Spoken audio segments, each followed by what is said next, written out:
Bonjour à toutes et à tous, je suis Valie Calou. Aujourd'hui, nous parlerons couture. Dans une vidéo précédente, je vous parlais de la restauration d'un coussin d'assise d'une chaise haute, la chaise BB9 en l'occurrence. Je vous ai aussi dit qu'à cette occasion, j'avais fait des housses qui allaient venir dessus pour protéger le bébé de la chaleur, de la transpiration et pour mettre un petit peu de couleur aussi. Et puis parce que c'est beaucoup plus facile à mettre à la machine à laver une housse en coton qu'un coussin d'assise. Donc dans cette vidéo, vous allez pouvoir voir en images, puisque ce sont des photos, et étape, plus ou moins étape par étape, que quand je suis dans un projet, je ne le fais pas à moitié. Il y a une chaise avec le tissu que j'avais sorti. Je ne savais pas trop quel tissu j'allais utiliser, combien il allait m'en falloir, puisque là je partais à l'aventure totale.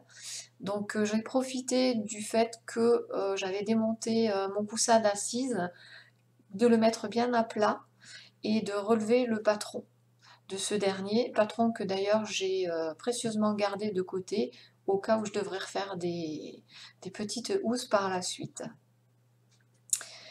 Ceci dit, je me suis donc amusée avec mes tissus. Vous verrez que je fais mon biais. Le biais, c'est très simple à faire, inutile d'avoir des kilomètres de tissu, un petit morceau suffit à faire une petite longueur de tissu et d'avoir un biais coordonné à son projet. Pour les ouvertures concernant la petite ceinture de sécurité, ce sont simplement des grandes boutonnières que j'ouvre ensuite avec un découvite. Et à la fin de cette vidéo, vous verrez aussi que mes housses sont pressionnées. Elles sont tenues avec des pressions sur le coussin d'assise.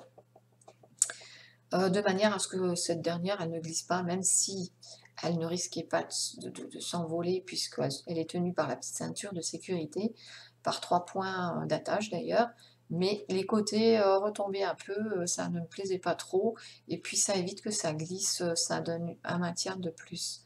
Donc j'ai tout simplement utilisé la pince cam, euh, que je vous recommande d'ailleurs parce que c'est presque un bonheur, on mettrait des pressions partout. Moi j'en mets partout en tout cas, hein. J'ai simplement donc mis les côtés mâles de ma pression sur le coussin d'assise, et sur toutes les housses j'ai mis les côtés femelles. Je suis simplement venue regarder où il fallait que je les pose, donc je me suis mis un petit repère, puis ensuite je les ai mises et tout va bien, tout tient bien et je suis assez contente de mon résultat. Donc d'ailleurs je remercie la personne qui m'a fait cadeau de cette chaise parce que elle est impeccable et nickel, voilà.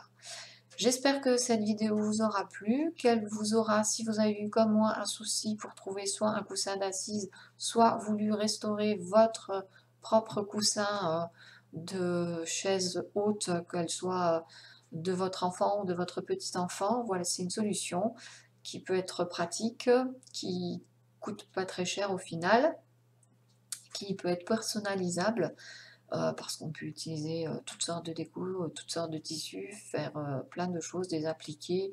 Le- les idées sont vastes. Donc si mes vidéos vous plaisent, n'hésitez pas à vous abonner pour me suivre. Ensuite, vous appuyez sur la petite cloche et vous choisissez tous pour être avertis de chacune de mes publications. Je vous remercie beaucoup de votre attention et je vous dis à bientôt.